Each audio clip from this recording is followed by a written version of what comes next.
Hello, and welcome to the University of Suffolk Business Engagement Podcast. I'm Gemma Matten, Business Engagement Manager here at the University of Suffolk. And today we're talking about a really exciting professional development opportunity, our Level 7 CPD module in professional advocacy.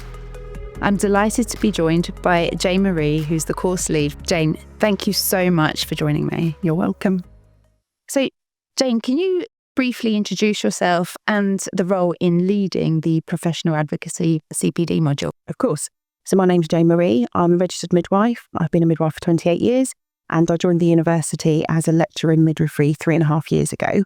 Last year, a colleague and I decided that we thought it would be a good opportunity to work with some of our local healthcare partners to develop the professional advocacy module. And as a result of that, we've implemented it. We've now got one cohort who have now qualified as professional advocates and are out working in practice. And we're seeking to make this a regular feature on the CPD programme here at the University of Suffolk. The module also aligns with one of the master's programmes that's on offer at the university as well. So it's a really lovely fit. Fabulous. So for those who may not be familiar with the term, what do we mean by professional advocacy? So way back in 2016, 2017, there was statutory supervision of midwifery because this is where professional advocacy has grown from. But after some decisions that were made by the government, they removed the statutory element of supervision of midwifery and introduced professional midwifery advocacy. PMAs, they were known as, had some additional training. So they were senior midwives who had a particular interest in supporting staff in practice. They had this additional training and then they become professional midwifery advocates. Then during COVID, the greater need for supporting of the nursing workforce was recognised. So then they developed professional nursing advocates.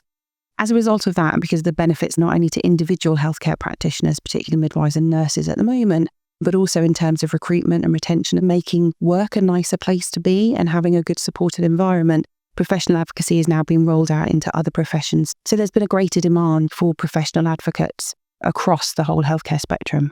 This is a 10-week programme at Level 7.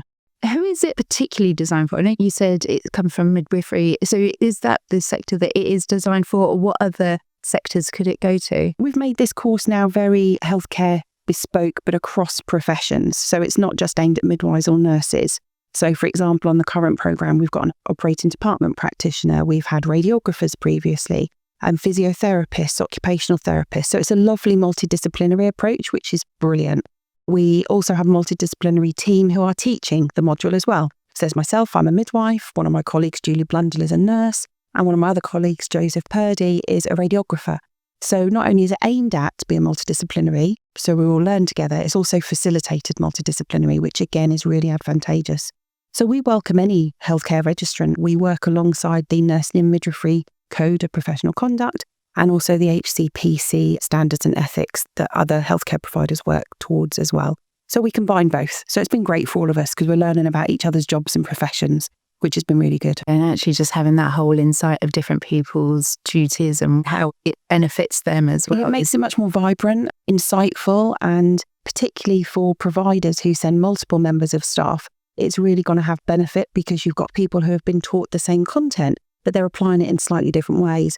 And we do a lot of learning through discussion and experiences. So when you're drawing from people from all different aspects of the NHS, it makes it much more alive and much more realistic. And joint working is always the best way to learn. So what are the key skills or capabilities participants will develop over the 10-week course? So the way we describe it to our participants is we don't teach them a great deal of new knowledge, because usually the people who join the programme have been qualified for maybe a year or two. And from that, they've got that experience of knowing what it's like to be in a healthcare environment.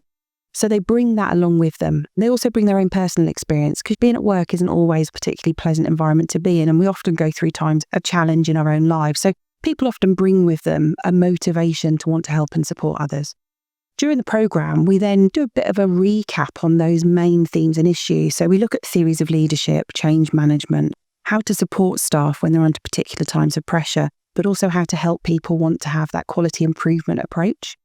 And from that, we then develop practitioners that have the ability to have a toolkit.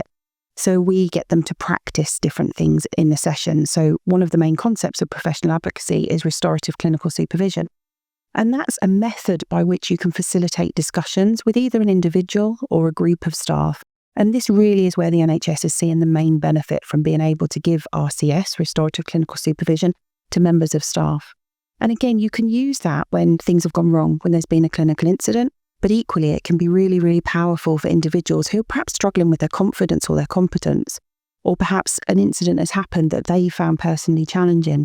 And it's really through the power of RCS that we help the new professional advocates to learn different techniques and tools like a toolkit. I'm going to try this and see how it works. I'm going to learn, I'm going to reflect, and then maybe another time they'll try something else. So that's really it. They learn a lot about themselves, but they also learn a lot about other people. And that's why it's so great to have it as multidisciplinary. Absolutely. So the module is going to be delivered in a hybrid delivery form. Can you explain how that would work in practice? Yeah. So traditionally, the PA course has been delivered online with individuals sat in their own home or their own office, probably only paying 50% attention to what's going on the screen. We wanted to be different. We wanted to do something a little bit more people-rich, because this is very much a people-rich skill to develop. So it seemed a little bit incongruous to have everybody in their own little bubbles at home learning. So the hybrid delivery offers some of the benefits of giving staff some flexibility, but also brings them together so you can have that joint learning environment.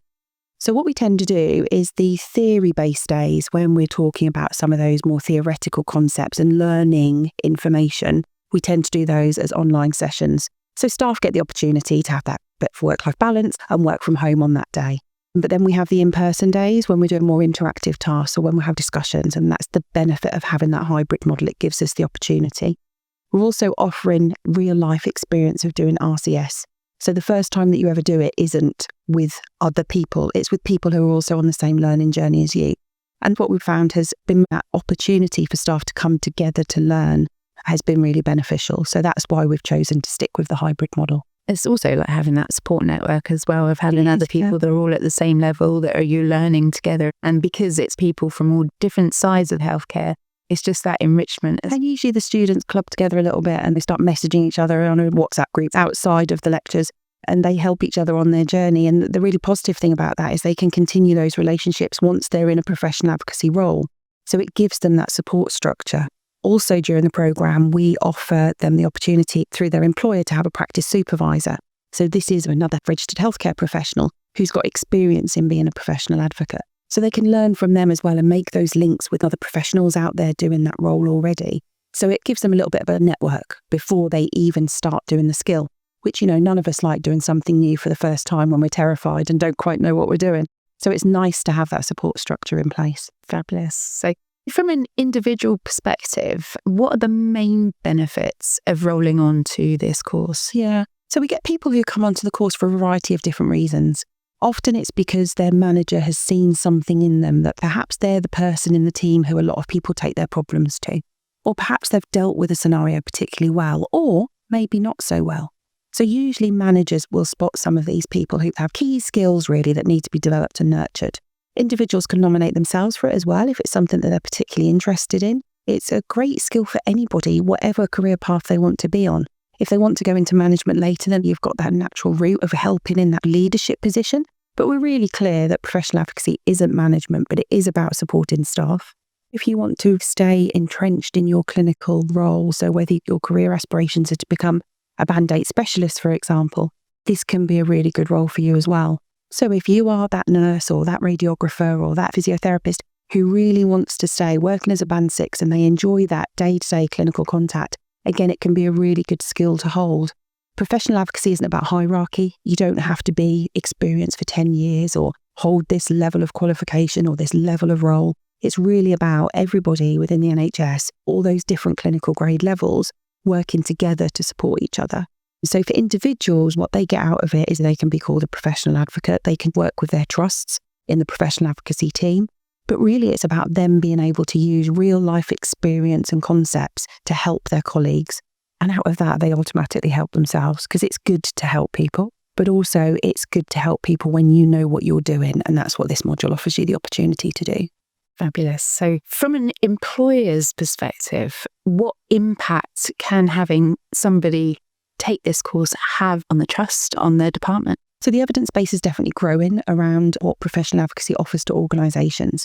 We know from an individual level it has benefits, and this is why we had statutory supervision for so many years, and why with PMA roles, it's definitely helped with recruitment and retention and also quality of work experience for midwives. And that's definitely been seen within the nursing world. So for employers now, it's picking up on that opportunity in whatever team it is, whether you're a manager of a physiotherapy service or radiography or ODP or whatever element of the NHS, you're a leader and a manager, this can offer you that opportunity to give your staff something back.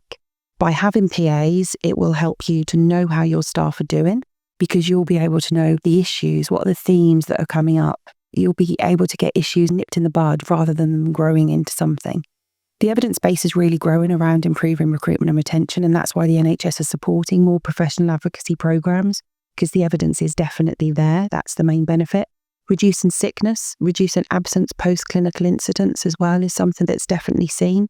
From my own world, I was an ex-head of midwifery and an ex-clinical governance manager, and that's definitely where advocacy type roles can benefit when you've got somebody who's going through a particularly challenging time in their career. When they're burnt out and we're at risk of losing them, that's when an advocate can be the difference.